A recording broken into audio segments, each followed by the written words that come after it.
जमीन के नीचे छुपी है एक अद्भुत दुनिया। हाँ, हम बात कर रहे हैं मिट्टी की, जिसमें हमारे पेड़ पौधे उगते हैं और जिंदगी की नींव बनती है। इसे 5 खंड में जानेंगे। खंड 1, मिट्टी क्या होती है। मिट्टी एक प्राकृतिक संसाधन है जो चट्टानों के टूटने, मौसम के प्रभाव और सड़ी गली जैविक वस्तुओं से बनती है। इसमें खनिज या मिनरल्स, पानी, हवा और जीवित जीव जैसे कि कीड़े, फफूंद या फंगाई और बैक्टीरिया होते हैं। यह एक जीवित प्रणाली है जिसमें लाखों जीव रहते हैं और जीवन को संभालते हैं। खंड 2, मिट्टी की परतें, होराइजन्स। मिट्टी की 5 मुख्य परतें होती हैं जिन्हें हम होराइजन कहते हैं। 1 होराइजन, सबसे ऊपर की परत, जिसमें सूखे पत्ते और मृत जीव होते हैं। 2 होराइजन या ऊपरी मिट्टी, सबसे उपजाऊ परत, फसलें यहीं उगती हैं। 3 होराइजन या सबसॉइल, इसमें खनिज अधिक होते हैं। 4 होराइजन, अटूटे हुए पत्थर। 5 होराइजन या बेडरॉक, सबसे नीचे की कठोर चट्टान। खंड 3, मिट्टी के प्रकार अब जानते हैं।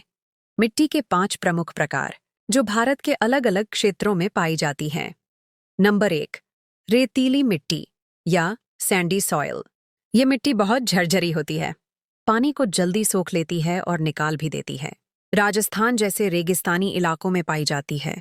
इस मिट्टी के लिए उपयुक्त फसलें मूंगफली, तरबूज। नंबर 2, चिकनी मिट्टी या क्लेयाई सॉइल। इसकी कणिकाएं पास पास होती हैं और यह पानी को लंबे समय तक रोक कर रखती है। भारी और चिपचिपी महसूस होती है। इस मिट्टी के लिए उपयुक्त फसलें धान, गेहूं। नंबर 3, दोमट मिट्टी या लोमी सॉइल।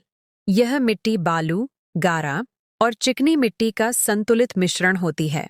ये सबसे उपजाऊ मानी जाती है। इस मिट्टी के लिए उपयुक्त फसलें सभी प्रकार की फसलें, सब्जियां, अनाज, फल। नंबर 4, गारेदार मिट्टी या सिल्टी सॉइल। यह मिट्टी नरम और चिकनी होती है और पानी को ज्यादा समय तक रोक कर रखती है। इस मिट्टी के लिए उपयुक्त फसलें गन्ना, केला। अब पीठ वाली मिट्टी या पीटी सॉइल। इस मिट्टी का रंग काला होता है और इसमें जैविक पदार्थ, ऑर्गेनिक मैटर, अधिक मात्रा में होता है। इस मिट्टी के लिए उपयुक्त फसलें चाय, आलू। खंड 4, मिट्टी का महत्व। मिट्टी के बिना जीवन की कल्पना भी नहीं की जा सकती। यह पौधों की जड़ है, भोजन उत्पादन का आधार, पानी को छानने में मदद करती है, जलवायु नियंत्रण में मदद करती है, कार्बन को सोखती है। खंड 5, मिट्टी की रक्षा कैसे करें।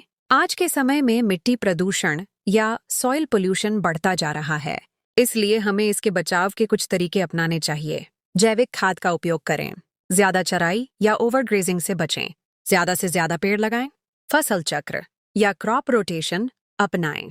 मिट्टी सिर्फ धूल नहीं है, यह हमारी जिंदगी की नींव है। इसे समझना, संभालना और बचाना हम सबकी जिम्मेदारी है। अगर आपको यह वीडियो पसंद आया तो लाइक, शेयर और सब्सक्राइब जरूर करें। कमेंट में बताएं आपके क्षेत्र में कौन सी मिट्टी पाई जाती है।